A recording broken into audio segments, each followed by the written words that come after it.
Thank you for being here today. This is a really special event for so many people, not only here today as part of the audience, but around the world as well.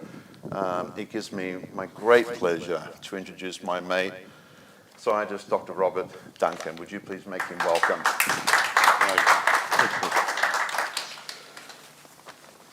So we're just going to have a discussion today, back and forward, about a major topic that's affecting the world, and I'm just going to pass this over to Robert to initiate the whole discussion and give us a little bit of background on yourself, and Sure. that'll be wonderful. Okay. I'm not sure how much background you want, but I consider myself one of the last Renaissance scientists, last Renaissance man. I've studied everything from Beethoven to Shakespeare. I went to a private school in Connecticut, and then on to Harvard on the East Coast, where I was early accepted. They allowed me to graduate in 3 years. I declined, not Harvard, but to graduate early, because there's so many great classes to still take, and my parents were paying for it. So. I worked at an artificial intelligence company. I forgot to mention, my undergrad focus was pre-medical and computer science.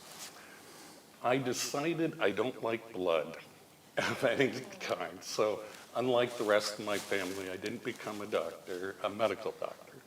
I liked robots and technology and computers. So after that, I worked for an artificial intelligence company that did image recognition of all types. And I went back to school for a master's in biomechanical engineering, robotic engineering, like artificial hearts and those types of engineering majors. And then I went to school again, a different Ivy League, and got a business degree, a master's of business administration, and then did a stint in some other work, went back for more schooling, get a PhD in artificial intelligence, but a very specific field, which is genetic algorithm optimization of artificial neural networks. So what that means is we were creating alien synthetic minds, emerging minds. And when I say alien, it's not from another planet. We're just creating cybernetic minds. And there's a Dr. Wiener, and I think it was about 100 years ago when the CIA was created, that coined the term cybernetics, which means there is no distinction between a synthetic symbolic representation of intelligence or a biological one. In fact, they meet. You can have brain chips if you want, and it will all give rise to consciousness. And I just found that field fascinating. I did do a stint for doing management consulting for a Fortune 50 firm, and got to travel worldwide quite a bit. Anyway, when I got recruited, headhunted by DARPA, Department of Defense, CIA, and I love high-end technology, and I wasn't immoral about it. I wrote the code to track the artificial intelligence code to track the Soviet nuclear submarine fleet. That was a big project for the Navy. Worked on robotic surgery for medicine for the Army. Voice recognition, conversation planning for chatterbots. You use them all the time now. Voice of God weapons we used in war, in the Gulf War, for example. This is the V2K. V2K, where we can project a sound you cannot plug your ears for to stop. And we'll get into a little more about how that particular technology works. But we told them in their language, this is all a lay down your arms.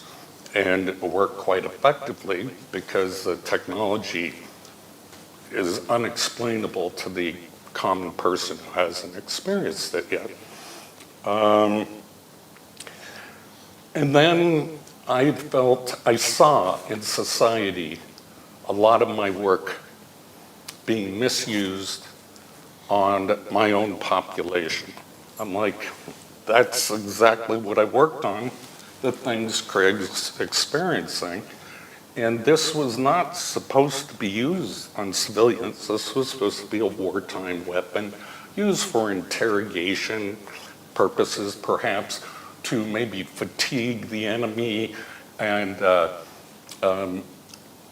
demoralize them, which you can understand the Department of Defense be quite interested in this. Wars without blood. I mean, that's wonderful. Being misused completely. I started my own investigation about 22 years ago. I became a human rights activist against torture, all forms of torture, but mainly this kind of torture that Craig will talk about, what's happened to him and people all around the world. This wasn't the way it was supposed to be, and so my agenda since then has been to enlighten people, to educate them. I've gone to the Senate Intelligence Committee, met with 23 senators in the United States, federal, with the head of the LA FBI, and to our dismay, our words fell on deaf ears of what was happening. No one understood the technology or even believed it existed. And these are our leaders.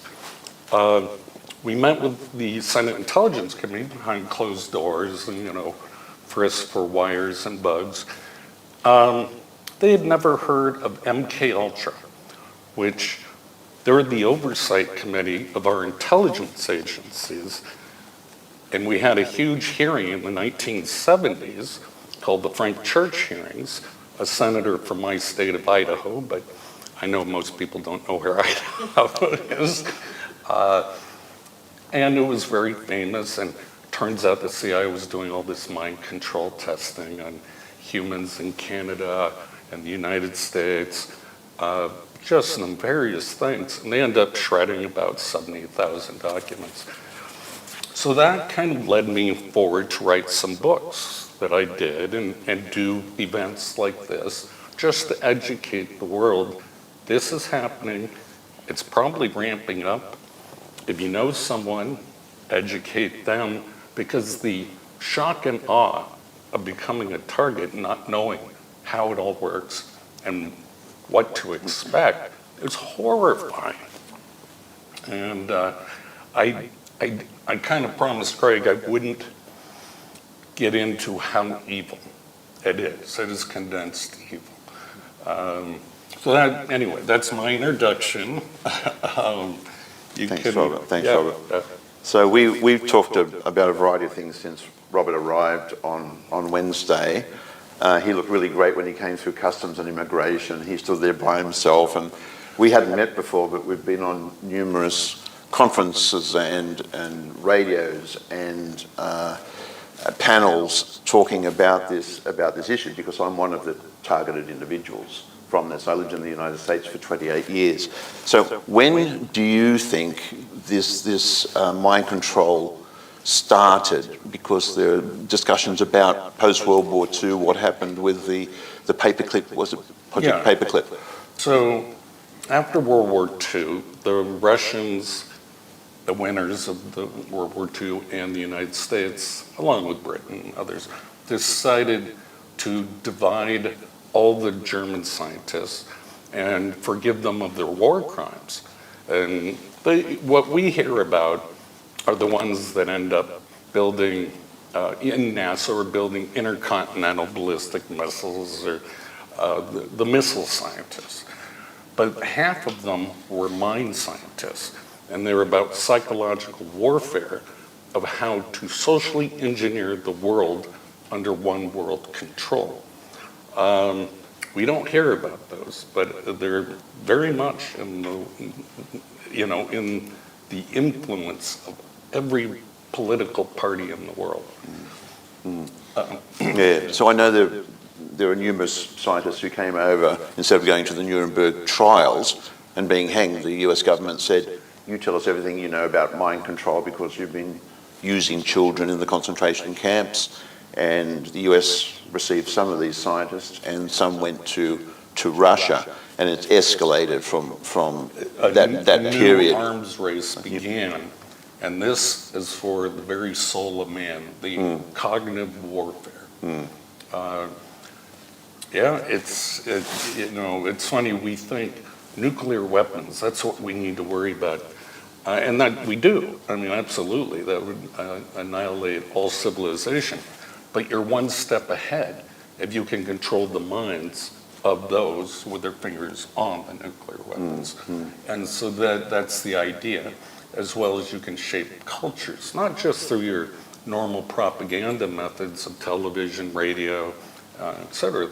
This is direct neural interfacing wirelessly while you're sleeping, programming your dreams, making associations that are not your self-autonomous entity. And this is a conversation the human race has to have, every government has to have. And this is why I at least talk about it, is to get more people interested in it before it's too late. And it may be too late, but... We know that the weapons were created for the Iraq War, as an example, to tell the Iraqi troops when they were retreating, you can basically talk into a microphone and that can radiate out to a couple of miles, 2 or 3 miles, and they use that to tell the Iraqi forces that this is the voice of Allah, put your weapons down. There are two technologies. The voice of God is a broad categorization of both audio techniques, and one's called LRAD, long-range acoustical device, which again can go for a long distance. No speaker can do that. It's a type of acoustical array. And then there's the microwave hearing effect. Dr. Frey first invented it, and there's a Dr. Lin in the University of Chicago that has also done work on it. And this is a strange effect that if microwaves or high-frequency radio waves and interact with the brain, it heats it slightly, and then it cools, heats it slightly. And this is done in the extremely low frequency range, and humans can hear voices clicking, music can be piped into it with different levels of sensitivity, and it depends on the power range window. And that's one type of voice of God weapon. The Army calls it V2K, voice to skull. They removed it from their website because of all the people that are complaining about it. And so that's one aspect. Then there's more sophisticated weaponry that we use brain prints. Everyone has a unique fingerprint. Even more so, you have a unique thought pattern. And so we can cognitively model certain aspects, like a fingerprint of your brain print, if we can get a sample of your MEG, which is called magnetoencephalograph, or your EEG, electroencephalograph, reading your brain waves, the electricity and the magnetic radiance that it gives off. Now again, people have difficulty believing we've gone from brain chips, which they used to do in the 1960s with a guy named Dr. Delgado, and he's known as, he was a Yale professor in the School of Medicine for neurology, and he would experiment with humans by inserting electrodes into their brain. He could create any type of emotion. He could move their bodies in certain ways. Very brutal, but that was allowed during the Cold War. He even inserted brain chips to do it remotely, just radio frequency brain chips. His most famous experiment was using a bull, and I don't know if he actually was in the ring with the bull, and he was the matador, but with the press of the button, as the bull charged, would suddenly stop. And that really impressed, obviously, many people in government. How do you control humans? Can we use this for violent criminals, for example? And a whole plethora of opportunities arose, but the research remains dark because we, moral people, would not accept it. Now, in one experiment when I was with DARPA, we were working on the Soldier 2000 project. I went with a bunch of guys with brass and flare, whatever you want to call it, lots of medals, high-ranking guys. We went into Mass General Hospital and asked for patients with no family, with dementia, and we needed to experiment on them. But anytime you give money away or get it from the government, you have to have dual uses. So we said they might walk away, not know where they are. We want to track them. Now that was the cover story. We were really looking at a full body land of all vital signs for soldiers in the future. Well, that was in 2000. Obviously, we've progressed quite a bit since then. And they gave it to us. Just human beings being trafficked. There's been such an incredible history of what the United States has done in terms of experimentation. And this is just what they were caught doing. Yeah. There was a Dr. Ewan Cameron, head of the World Psychiatry Community, and he had CIA funding. He took housewives that had mild depression, played 2-track loop tapes, gave them drugs, LSD, I believe, and the 2-track tapes were very negative. Your family hates you, blah, blah, blah. I don't want to get into the details. It's very awful and evil. And their personalities would be erased in a couple weeks. One woman sued. She got money. And she had to learn how to talk and pee again. So that's literally brainwashing. You're de-patterning the brain's cultural background, everything it's learned. Then the second half comes in, and that's programming. And then you build up new personalities. The CIA does this for split personality assassins, but it's for splitting personalities. It's also used in a variety of interrogation techniques for high-value targets.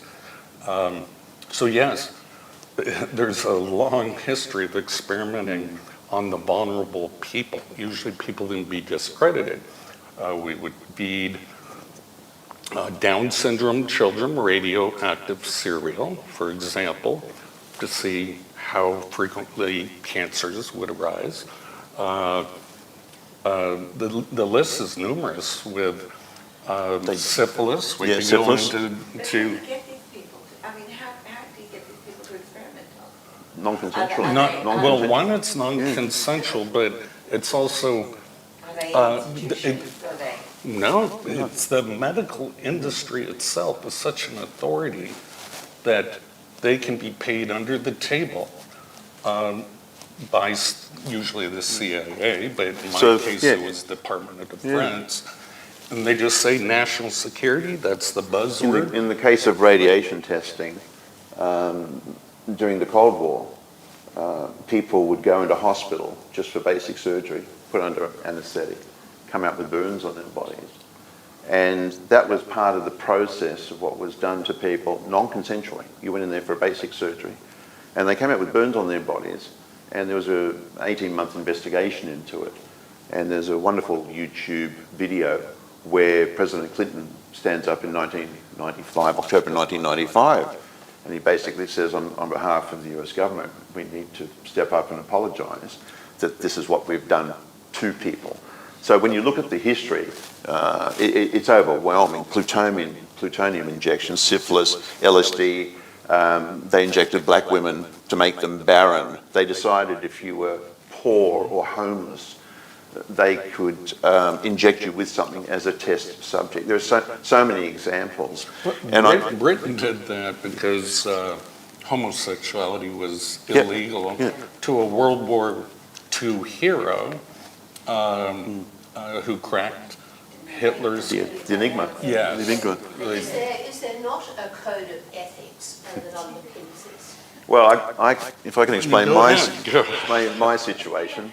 So I lived in the United States. I moved there in 1983. Knew nothing about this at all. I've been a victim, a targeted, what we call a targeted individual, for at least 30 years.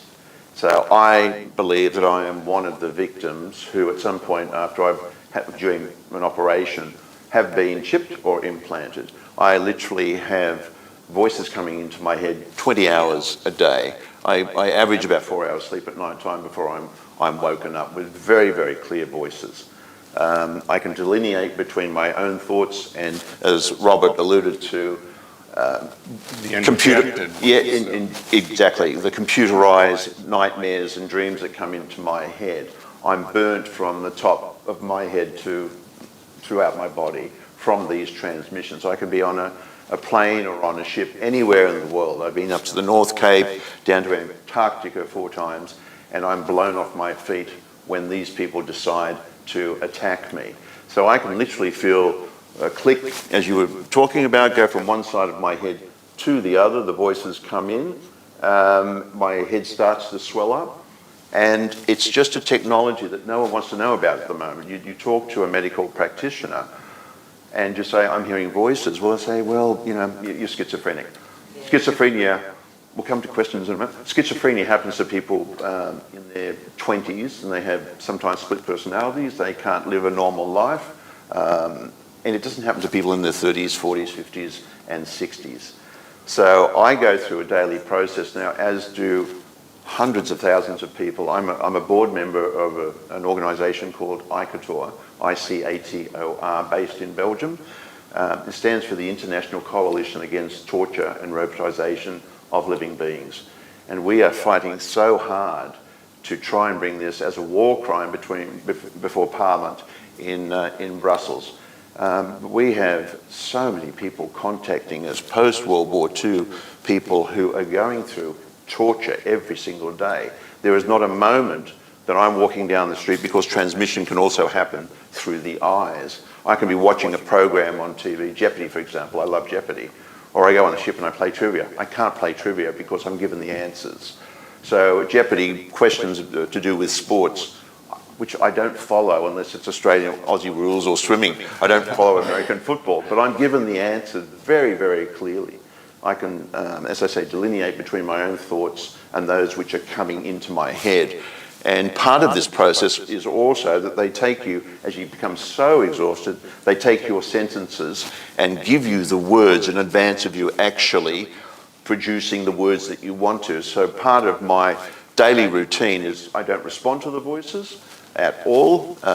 They're virtually non-stop. I don't respond to them because I can literally have the image come in at the same time as the voice coming in. And you can imagine how useful that would be to manipulate politicians or news broadcasters is inserting words in their speeches or screwing up their speech, depending on who you want to win and manipulate. Or being in a meeting and transmitting what you are watching and listening to some. And that's the spy application. That's the spy application of it. And you have no metal necessarily on you. Yeah, yeah. But you're giving off biosignatures, which can be deciphered. Correct. And it's the ultimate weapon. So I can literally feel the voices pulsating when they come into my head. I can literally feel that. So a doctor will refer you to a neurologist. You go in because this is not well known or it's being protected, this information. You have a neurologist and a radiologist who looks at the chart very quickly. They're not looking for specific implants or chips. Some of them are so small, they're not all made of metal, so MRIs and CAT scans, X-rays don't pick these up. And so you have what's called calcification, and that happens to, the bone grows over the skull, and I just spoke to a neurologist recently, and the neurologist said, yes, we don't go into those areas that we're not looking for a tumour. They're called LFOs, light foreign objects. Yeah, the medical industry, unfortunately, is not in cahoots with the military applications, and that's for a reason. They have to take an oath, do no harm. But as we found out during the Gulf War or Desert Storm, you know, we tortured a few people, as Clinton said. I think it was Clinton. We do things that the public can't know about because they would feel too much shame that their tax dollars were being used in such a way. They would lose their funding potentially. But there are other ways other than chipping. There are about 26 other ways, but I'm not going to get into them. And all are being explored. That's why they need so many humans to do this survey, if you will. And the one such example is nanoprotein, magnetic nanoproteins. Now, how they're delivered to the individual, there's a variety of mechanisms that can do that, but they permanently attach to the nerve cells and brain cells, and hence just a magnetic field that is biosynchronized, biocorrelated to your brain pan, will only affect you, not the person next to you. So you have been turned into a cell phone, in a sense. That's one example. I don't want to get into all of them. And we maybe you're hearing about the Havana syndrome in the United States, which is where some of these diplomats have been targeted. So maybe we can talk about, and I meant to say at the beginning, we're going to just discuss all this, and we'll have about 20 minutes for questions afterwards. So sorry I didn't mention that at the beginning. So yes. Havana syndrome is something new, and it's kind of counterintelligence. It sounds conspiratorial. Why would the CIA attack their own people? At an embassy in China, even here in Sydney, there's an FBI agent who's in Florida suing the U.S. government. He knows about it, and he's trying to stop it. But the news, the general world news, they first said, oh, it must be crickets causing brain damage. Now, Havana syndrome, they have a very specific set. The doctors who are in charge of it have a very specific set of guidelines to call someone that they have Havana syndrome, and that's vestibular damage of the ear, mild traumatic brain damage, and other things. Now, we can do that with acoustic weapons, we can do it with microwave weapons, often called directed energy weapons, DEWs. You'll hear that acronym used. However, this is something different, and the U.S. government, their best agents they're denying their claims. And why would they lie? It makes no sense. Because your career is over as soon as you admit you have an illness of some sort, something going on with your brain. And so, I probably shouldn't say this on camera, but I think it's a false flag technique. Operation Northwoods, it was top secret and then got released, that we were going to attack American citizens and military bases within the U.S. And blame it on Cuba as a reason to invade them. And that's called Havana Syndrome. It's like, are they playing the same game again? Trying to blame it on Russia or whoever behind it. So I'm very skeptical about it. And Havana Syndrome is just a small subset of this much broader picture of hundreds of experiments going on the minimum I can estimate by those who speak English, connected on the internet, that are even aware, 10,000 in the United States. Clearly, this is much larger than that, and it has to be scaled worldwide. And we were talking about it earlier on through iCouture. We've established that there's at least around the world 1 million people who have been either implanted or their brains have been mapped and they're going through this absolute torture. We know that in China alone, there are 400,000 people who have what I have, the V2K, who are hearing very clear voices and have gone before the Beijing court and demonstrated and said, this is what's going on, this is what you're doing to your own citizens. We're just absolutely overwhelmed at iCouture from people contacting us, and Robert also, through the work that we do on the media, I can't keep up with the number of people who are contacting us, and I think that you're hearing similar stories about the effects of this, of sleeping and patterns and the torture. So I should say how I do my research, and I'm very picky on who I identify as what's called a targeted individual, TI. I have to make sure they're hearing voices. I need to know what the voices are saying because the CIA uses scripts and they have names, but they're basically to cause confusion, panic, fear. That's the basis of de-patterning a person before you reprogram them. And so the effects of this, though, you're hearing similar stories about people going through what I go through. That's right. So those are the classifications. Yeah. And if they follow the scripts, then I'll include them in my data. Yep. But I'm very good about privacy. I will not put someone's name to their interview. I've interviewed about 2,500 people in order to get a good sample of everything that's going on and find the commonalities. And I quit interviewing because it's so obvious. And we're estimating that 60% of the victims are women and 40% are men.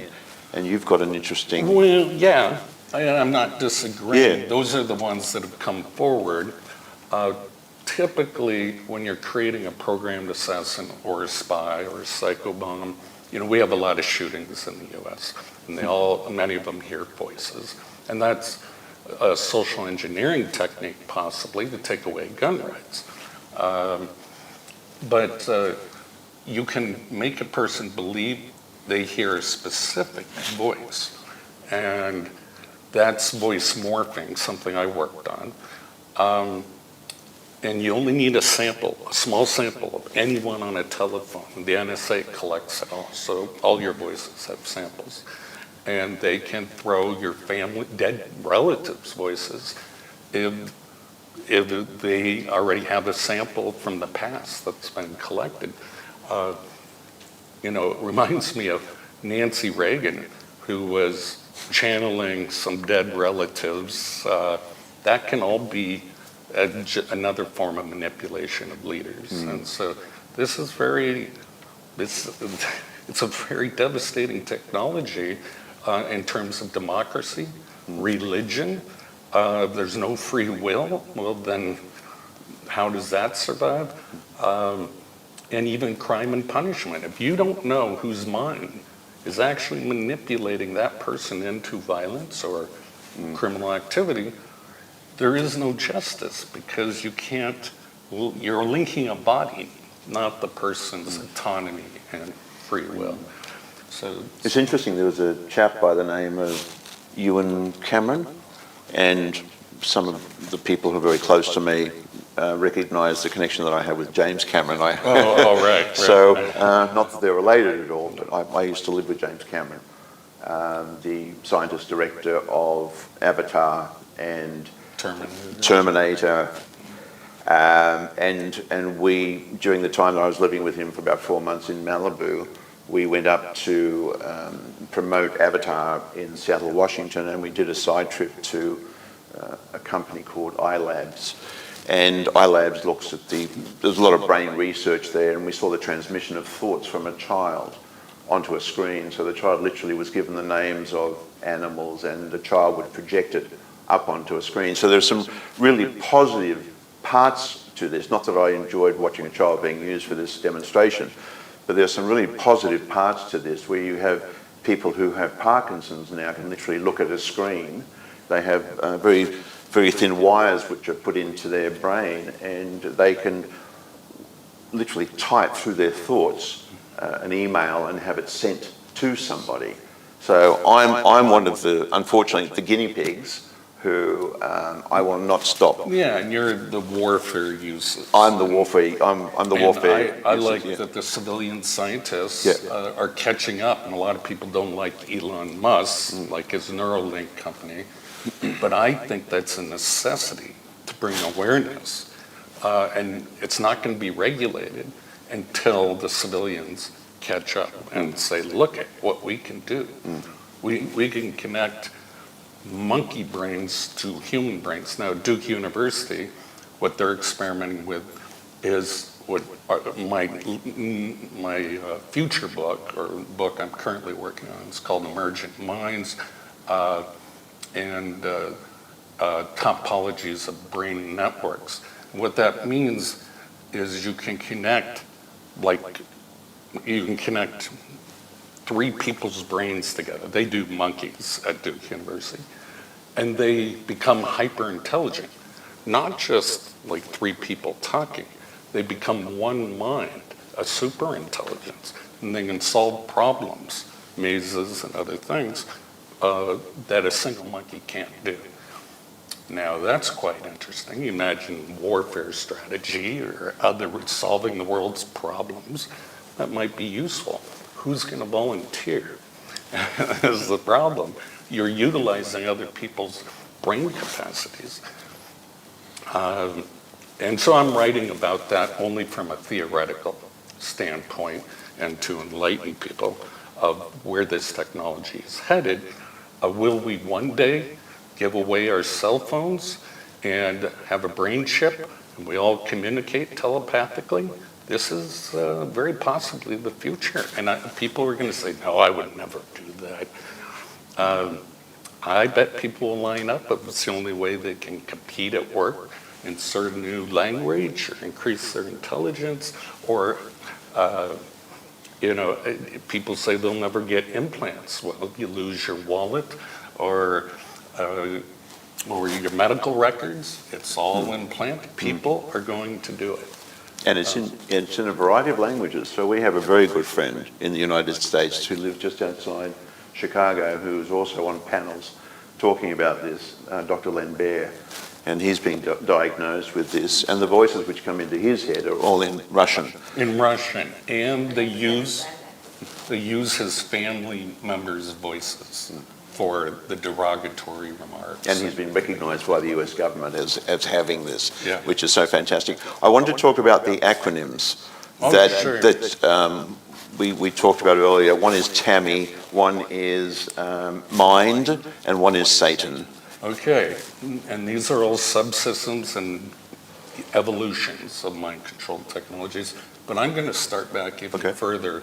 There's one called REHIC, and it stands for Remote hypnotic inter or intra-cerebral control. And what that means is at a distance, and this is an old CIA technology, at a distance we can control thoughts, behaviors, moods, and the cerebral part obviously uses the highest level form of our identity, our ego, our processing power that integrates all the other parts of our brain. And then, and you know, that I think that says it all, but then some of these other acronyms or systems that we developed.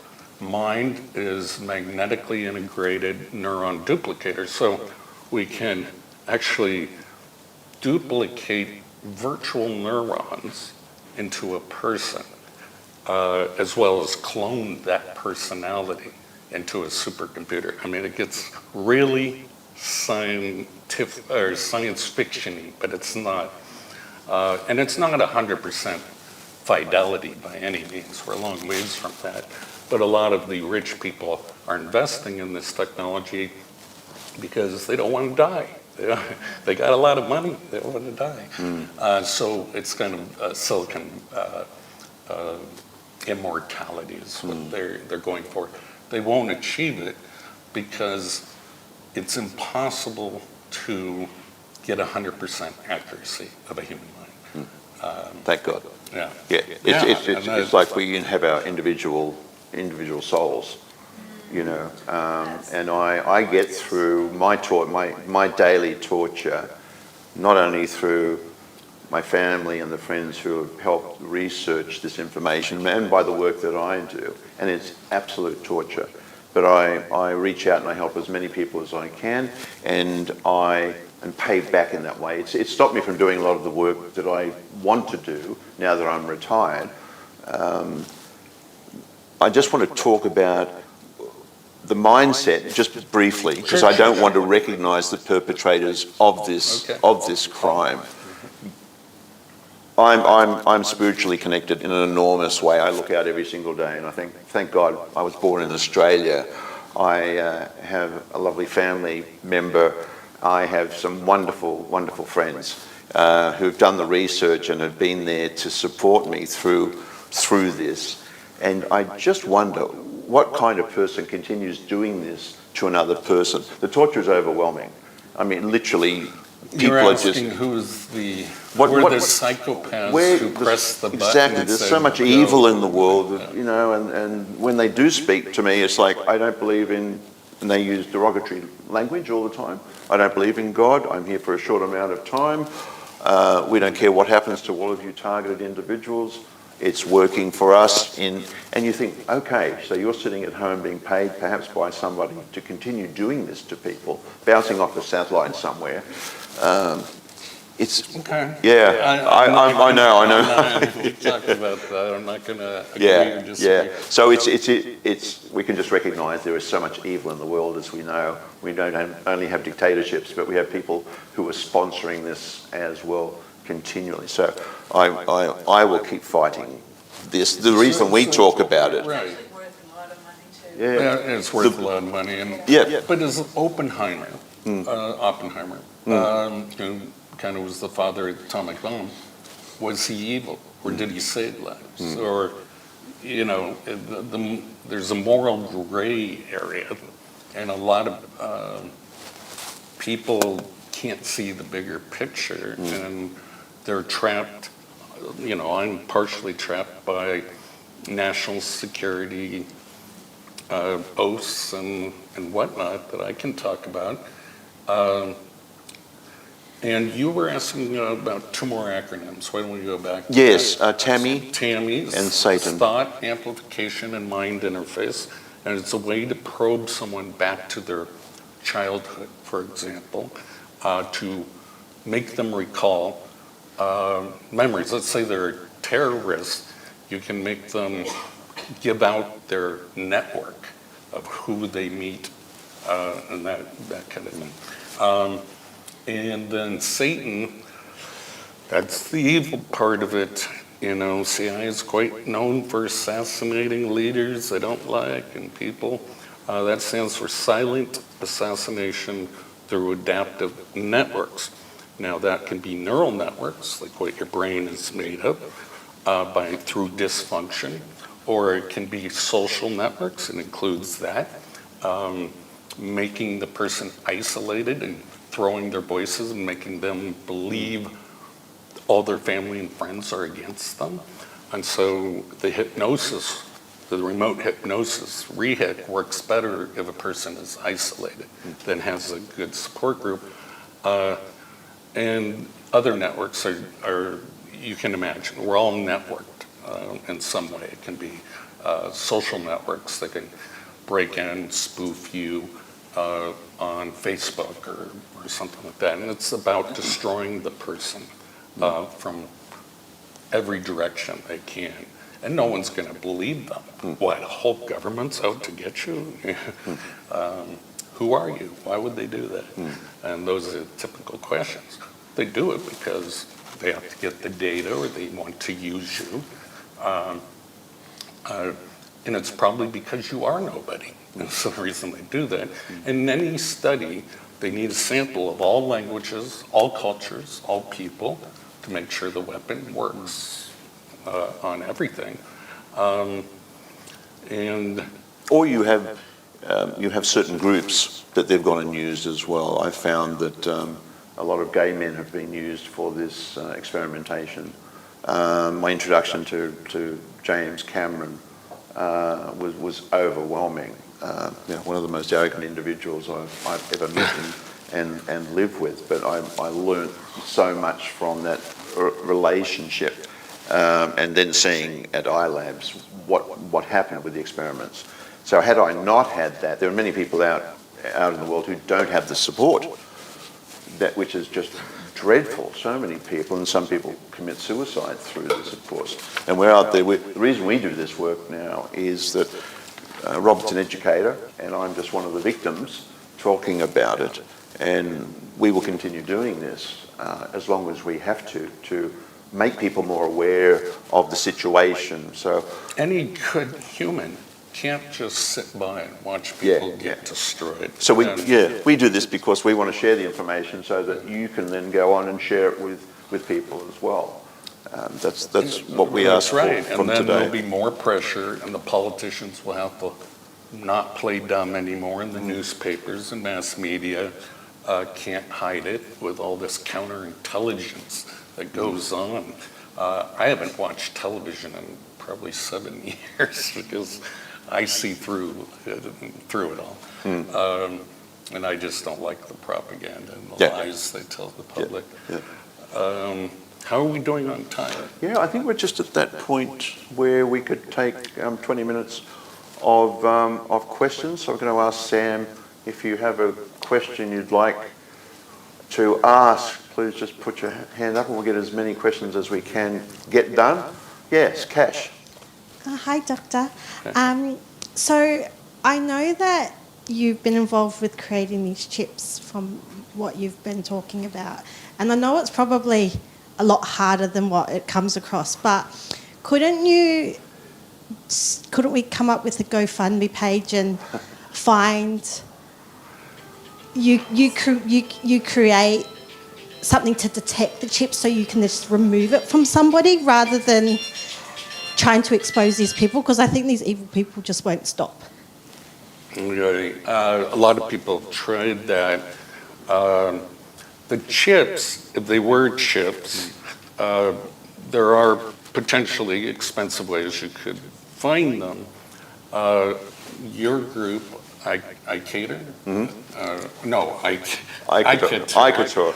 Depends where you come from in the world. ICATOR. iCouture.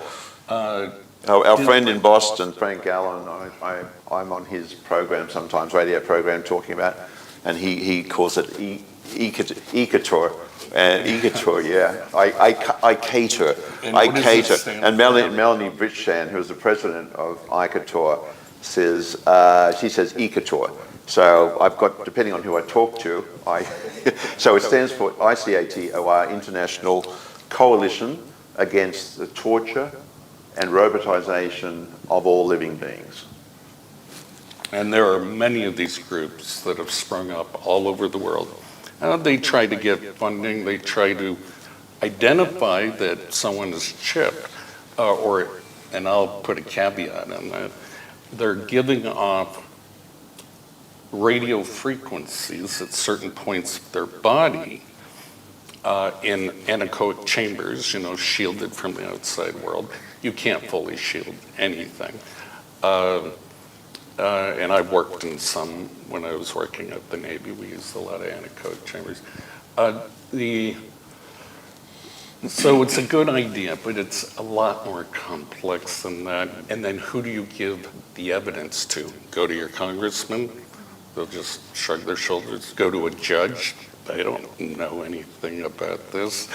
And in my case, having to, over the years, really teach people, educate people about this on a subject which is so overwhelming that it's like, okay, I can't take this information on. Why do I need to? And again, it's through sharing the information. And, God bless the way we've met over the last 2-3 years on the panel discussions we've had about this subject and sending it out on YouTube and people contacting us. It's just overwhelming. But this is what we need to do, because I'm doing it because of the future of children and grandchildren, future generations. They're going to suffer from this. We already see children walking around on their phones all the time. There's no communication. So that's what we need to do. We need to be able to share this information for future generations to stop this.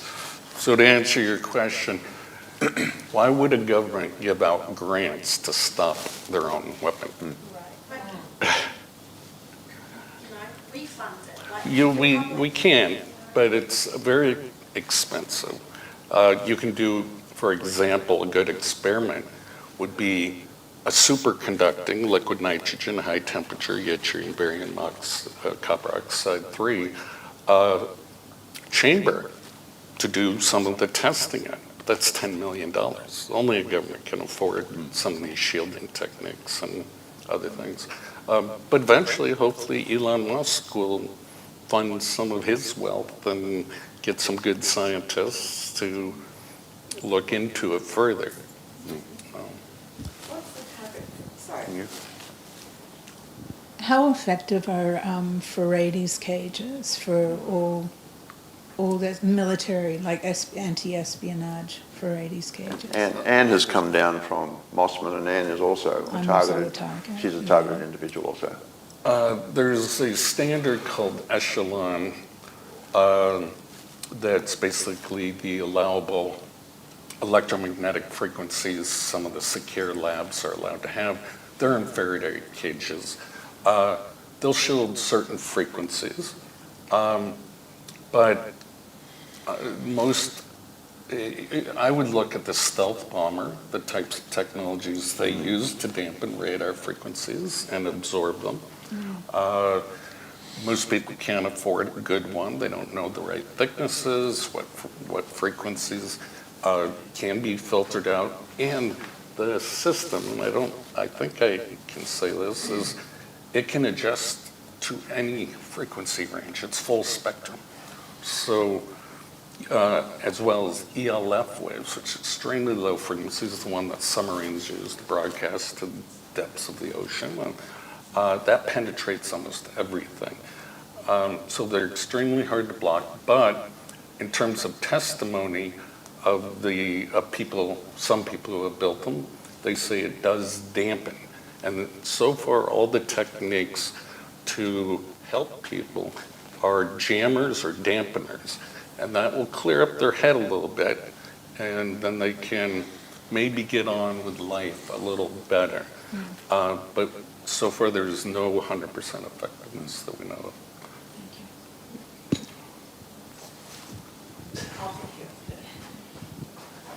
What's the criteria for targeting? And what is the end goal? Yeah. Oh, yeah. The end goal.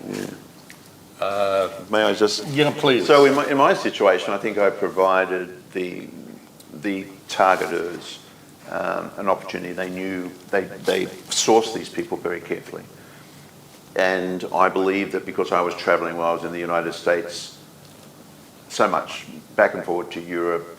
I used to be a director for a luxury cruise line. I happen to be a gay man also, and I know a lot of gay men have been used in this technology, where I'm contacted by so many of them.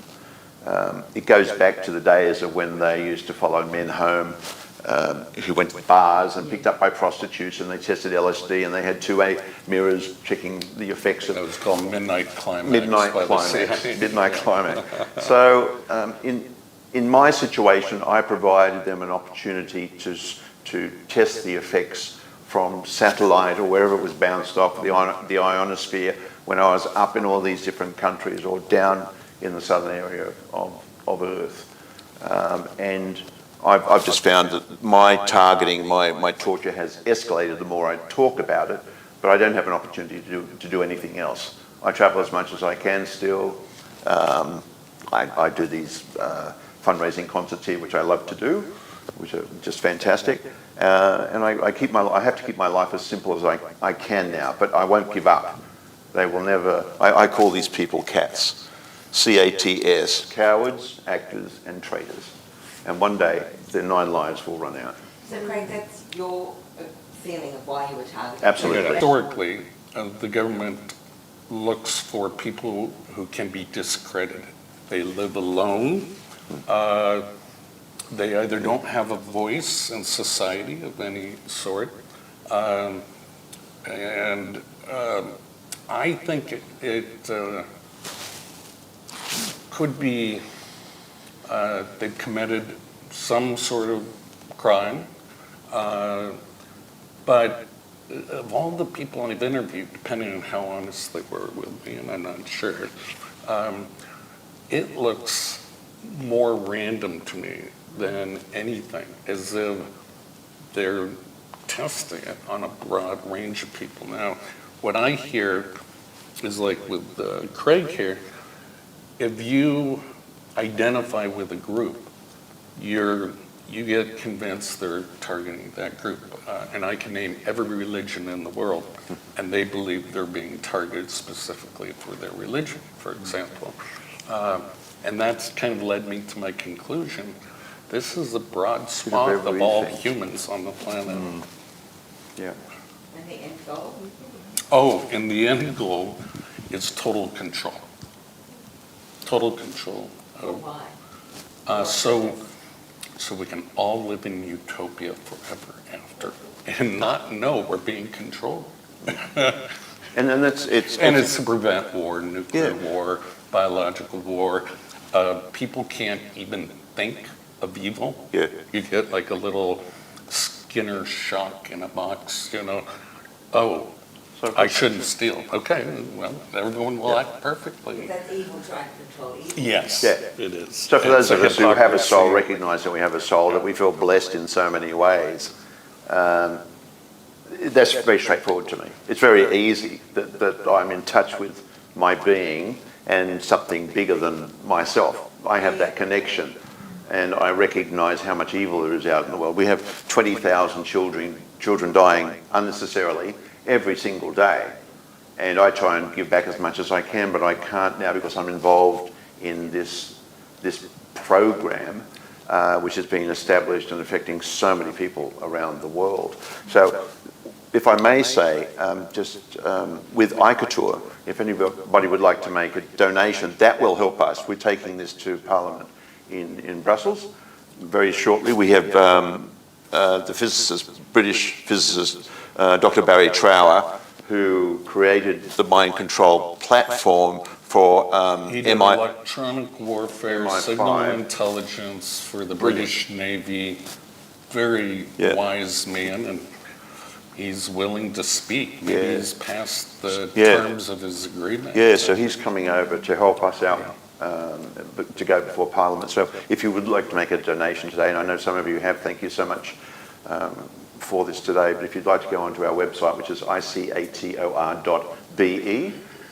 there's a bio of all of us who are the board members, and also an opportunity to just share some money if you can to help out. We're only doing this for future generations. That's all we're trying to do here. I mean, the fact that we have to, really sit down and take our time for future generations, whereas these people who are the perpetrators of this crime also have children and grandchildren who may be affected, is just, it's ironic. It's a paradox. Yeah, it's a paradox. Yeah. Well. Christopher. Craig, I'm interested, you have a very high level of verbal fluency. How is it that the torture that you have described and that you are suffering from runs in tandem with that verbal fluency? That's a question I have too. That's a great question. I don't know. I can put on the face. I don't put on the. How do I describe it? I try to maintain a balance between what is happening to me. I don't talk about it very often. I wouldn't talk about it because I've met you through the fundraisers. I don't talk about it very much, other than panel discussions and so forth.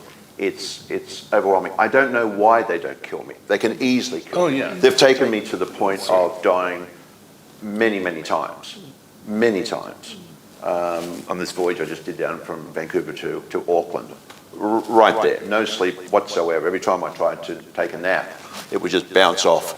There is a probability of death because everything's linked to your nervous systems.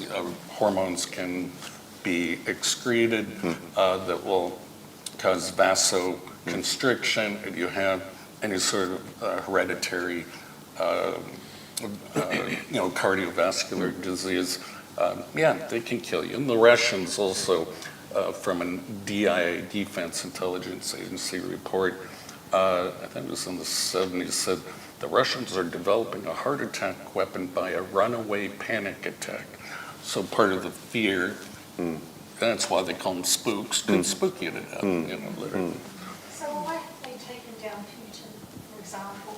If they can control you and... Can we just pass the microphone over? Just that's right. Sorry, Speak they into can it, yeah. control you. Sorry, just start the question again, if you could. Oh, Thank why you. haven't they taken down Use these techniques to take down these? to silently assassinate Putin. Yes. One, the Russians know about it. They have their own, what they call in their counterintelligence, psychic army.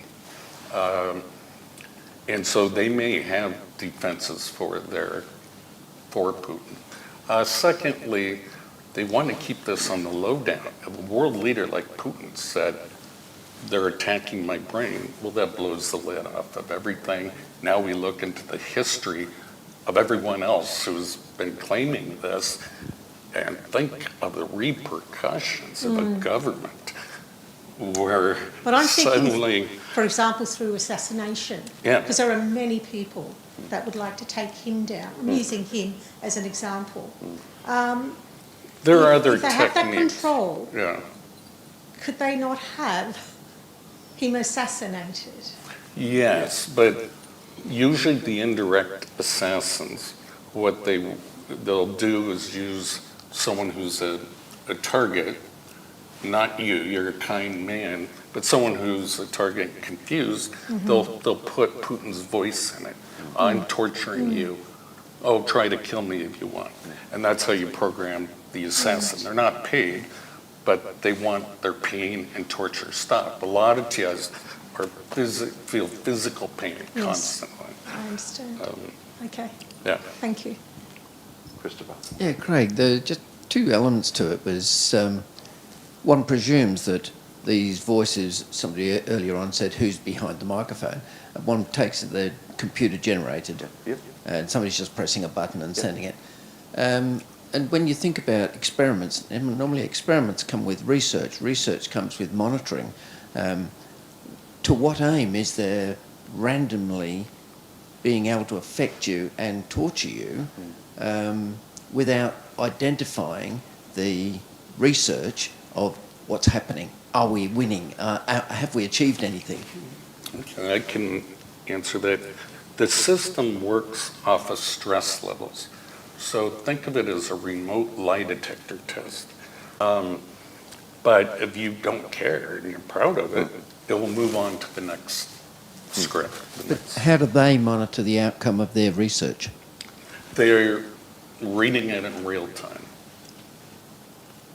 So they get a retransmission. Yes. That's a sneaky part. That's a sneaky part. And when the CIA was doing the LSD experiments in the Congress during the church hearings, asked them, why are you dosing people with LSD and then not following it up, the long-term effects or anything else? They were following up with the long-term effects, but they can't tell Congress. They don't even have the security clearance. We have an overt government in the United States, the ones that people vote for, and then we have the secret government. And the secret government is becoming more powerful every day. That's the one with the hand up the puppet, isn't it? Yes, the puppet bastards. So, and to your point, so that's what I do. I keep going and I say, yes, I know you can kill me. Go ahead and do it. Because the wrath of my God is going to come down on you. That's what it's about. If you want to go ahead and kill me, I know you can do that easily to any of the targeted victims. So I just maintain this balance all the time. And it's like your book, The Soul Catcher, you know, they can't get into my soul. I've gone and said to numerous people, they've scarred my soul, but they will never get my soul. There's, yeah, and it's why he's continuously targeted by this automated system, is there's a brain signature that we look for of someone who's broken. We broke that horse, we broke that human. And we won, now we can reprogram or do whatever we want.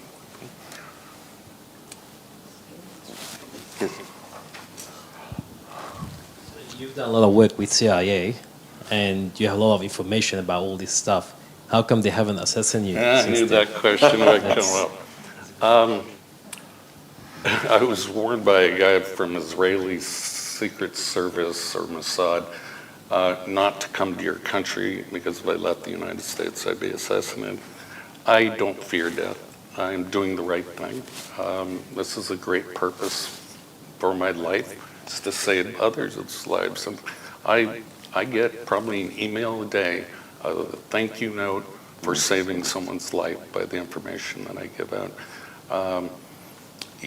I just can't live my life in fear. I'm going to do what I do.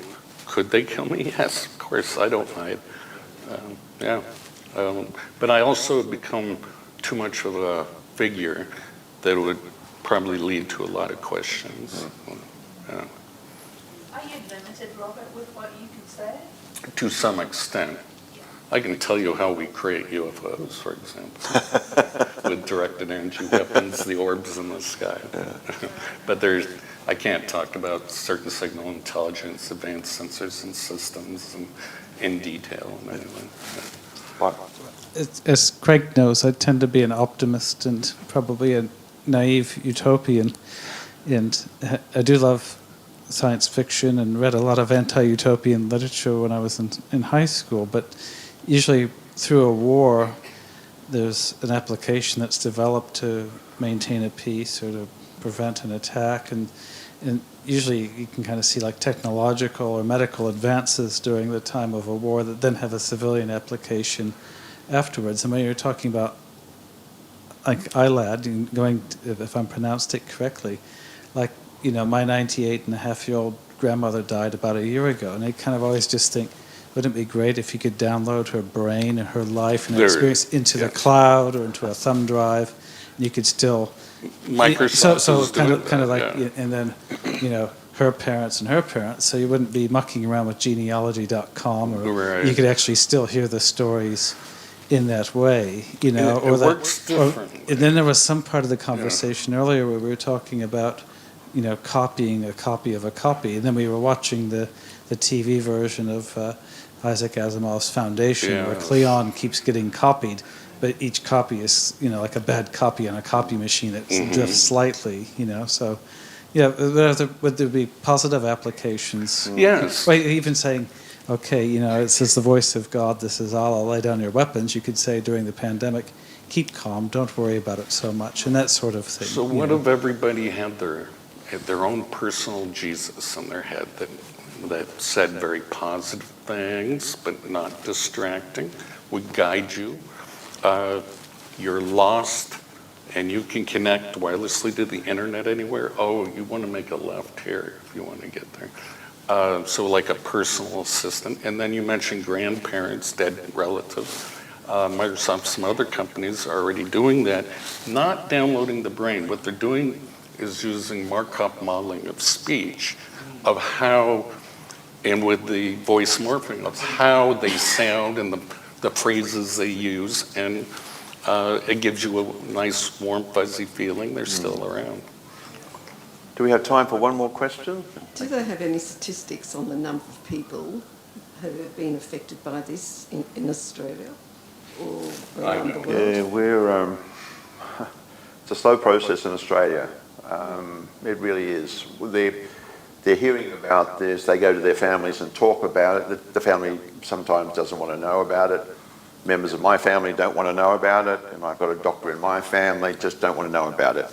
So all I can suggest is that if there are any people who you know very, very close to you who do say something about this and you know that they lead normal lives, please open up the discussion and really understand that the medical practice at this stage does not recognise what I'm going through, what others are going through. So I've got two friends over in Western Australia. I've got Anne's a new contact from me. I've got a chap in Newcastle. So it's slowly happening, and yeah. So if you did go to a doctor, some of them would just say, well, oh yeah, hearing sends you what happens is they say to me, oh look, you know, and Mars is not real, or the Earth is flat. I've had to sit through that. I've gone to the point of trying to establish a foundation so that the medical practice would understand. And all I've been told is that, well, once the Medical Board in New South Wales recognises this as really happening to people, and that we're not delusional or crazy, will we then investigate? It's a frustrating situation to sit down in front of doctors and have to go through that just to get recognition in some way without being put down, or to get a referral to go and have an MRI, CAT scan, or an X-ray. And the radiologist is typically looking for some type of tumour, nothing else, as I talked about before. I worked as a nurse for 30 years in the emergency department. Can you take the microphone, Anne? I worked as a nurse in the emergency department for about 30 years, and we used to get several people coming in and saying, the government's, attacking me and torturing me. And before I was a target, I'd just look at them and go, are you on antipsychotic medication? When I became one of the TIs or one of the people that I completely yeah, your viewpoint, the walls of your reality came crashing down. Right, it's so difficult to explain to any normal person, because they can't imagine that the government would be abusing innocent, regular human beings. And they even put it in the medical literature. If someone says the government's doing this to them, you have to classify them as, so-and-so. So, all right. Well, thank you, everybody, for being here today. Thank you for listening to this interesting discussion, and to my dear mate for spending the time to bring updates on what's going on. And please, all I ask is to all of you and to anybody around the world who is sharing this today, please talk to your friends, your family, about what's going on and how real it is. We need to stop this. Future generations are going to suffer otherwise. And so we will keep fighting and doing our best. And as I mentioned, if you'd like to help us out with iCouture, that would be absolutely wonderful. So thank you, my dear friend. No, thank you so much.